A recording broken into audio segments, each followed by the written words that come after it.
Arcen gdzieś poddość Becjum! Ni turquaj minich!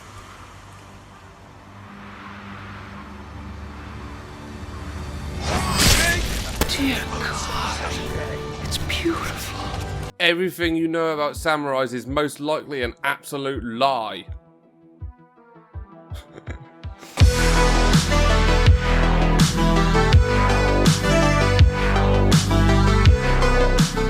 Now, there aren't actually a huge amount of details out there about what a Ghost of Tsushima is actually going to be. So, to fill the void, I'm going to enter the ever-reliable world of wild speculation. To look at the history of the samurai and our own popular culture to see how a balance needs to be found between the two.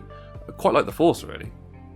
Although, absolutely nothing at all like the Force. Ghost of Tsushima is a game that immediately grabbed my attention back on its original reveal in Paris Games Week in 2017. And when they eventually revealed gameplay at E3 2018, well, I don't think the YouTube algorithm would actually allow me to explain what happened within my trousers at that time. At last, I thought, someone has gone all in on a samurai game. A subgenre which has been really sort of underserved in gaming, which is weird when you think about what our mental image of what a samurai is, and it kind of fits in perfectly alongside like the shooters and the fantasy games and the sci-fi giants that we see bouncing around the gaming sphere today. But the samurai aren't quite what you think they are. I said that like it's some sort of mad conspiracy. I don't know why I said that. But the samurai aren't quite what you think they are, and Ghost of Tsushima is going to have to find a balance between fiction and reality to really bring something that audience will be able to buy into. Now, the first thing you need to know about the samurai is they have a history that spans over like 1,000 years. From their rise in the 9th to the 13th century to kind of the eventual sort of end towards the back end of the Meiji period, which was in the late 19th century. Now, according to mathematics, 1,000 years is like quite a lot of years, especially when you try and add them all up on your fingers. So the term samurai is pretty much just as broad as like the term soldier or something. In fact, it's kind of even more broad in a way, because some of the samurai weren't even warriors in sort of the traditional sense. So the first question we've got to ask is, what samurai are we looking at when we talk about Ghost of Tsushima? Now, the game itself is set in the 13th century, which is actually during like the Mongol invasion, which is sort of at the tail end of the rise of the samurai. Even with this, we can start understanding the differing types of armor that were sort of around at the time. Yurei armor, which compared to its successor, the armor, I have no idea if I'm saying them right, by the way, was actually more diverse in what materials could be used, from iron to leather. From a gameplay point of view, this could open up options for sort of alternative armor types, and to be able to select what sort of armor you want based upon your playstyle.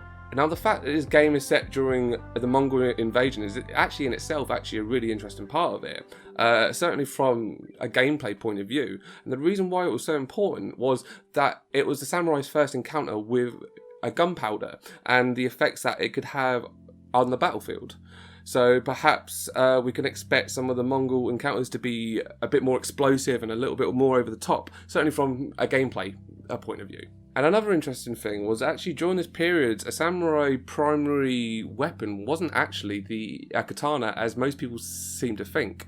In fact, there was no period really where the katana was like the go-to primary means of arms for the samurai. The polearm and the bow were actually the samurai's first choice, where they did also have katanas as well, but they would only really use them in close combat, which wasn't very often actually, or really they were just worn as a form of status, not unlike sort of a brooch pin or a vajazzle or something. I think this is something movies like to brush over and paint a more romantic picture of what a samurai actually was. And I'm going to be honest with you, yeah, you sitting there with your top knot and your neck beard and your on point tasting comfortable knitwear, I don't know, a true and historical accurate depiction of the samurai isn't actually what you want.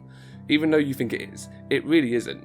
Because your interpretation of this noble samurai and the Bushido code that they follow is complete Tommy Rotten guff. Much like how spaghetti westerns romanticize the values and the culture of the West, books such as Bushido, The Way of Japan, and later down the line movies such as Seven Samurai, Throne of Blood, 13 Assassins, really has given us a tinted view of what the samurai really were. Not all noble, not all honourable, as we often see, and some even really quite horrible. From lowborn to the aristocracy, the samurais encompassed a much broader idea that's really quite hard to pin down. This is where a Ghost of Tsushima will really need to find some harmony between the fact and the fiction. A balance already recognised by Sucker Punch director Nate Fox in interviews that he's already done. That taking enough from the fantastic movies that have created this false fiction with enough sprinkles of history is the balance that they need to try and find.